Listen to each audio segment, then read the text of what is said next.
त्यांना तुम्ही पत्र लिहिलेलं आहे देवेंद्र फडणवीसांना पुणे महानगरपालिकेमध्ये 2 नगरसेवकांचा निधी काढला काय म्हणतात? हे पहा, तुम्ही सर्वांनी पाहिलं असेल गेल्या 2 आठवडे या ठिकाणी राष्ट्रवादी काँग्रेसच्या 2 नगरसेवकांचा निधी शून्य करण्याचं काम केलं।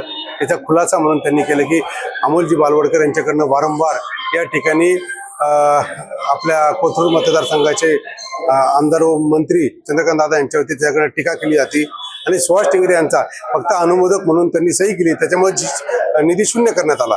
खरं ते अन्यायकारक आहे। जर विचारांची लढाई विचारांनी करायला पाहिजे आणि त्याच्या चुका झाल्या असेल तर तो ठराव तुम्हाला निरस्त करता येतो। त्या पद्धतीने त्यांनी तो दप्तरी दाखल सुद्धा केलेला आहे।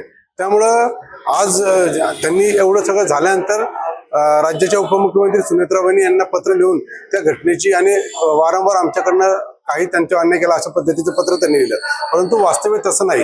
एकतर्फी त्यांच्याकडनं पूर्ण मांडणी करण्यात आली होती। म्हणूनच या ठिकाणी मुख्यमंत्री साहेबांना या घटनेची पूर्ण कल्पना किंवा माहिती द्यावी या हेतूने मी राष्ट्रवादी काँग्रेसनी वारंवार भाजपला कशा पद्धतीने विकास कामांमध्ये सहकार्य केलं याची मांडणी माझ्याकडनं करण्यात आली। पत्र दिलेलं आहे त्याचा काय पुढे पाठपुरावा होणार आहे काय म्हणजे काय होतं? निश्चितपणे त्याचा पाठपुरावा होईल। मी स्वतः वैयक्तिक सुद्धा वेळ प्रसंग आली तर मुख्यमंत्री साहेबांना भेटून या विषयावरती तोडगा काढण्याचा विनंती करेन।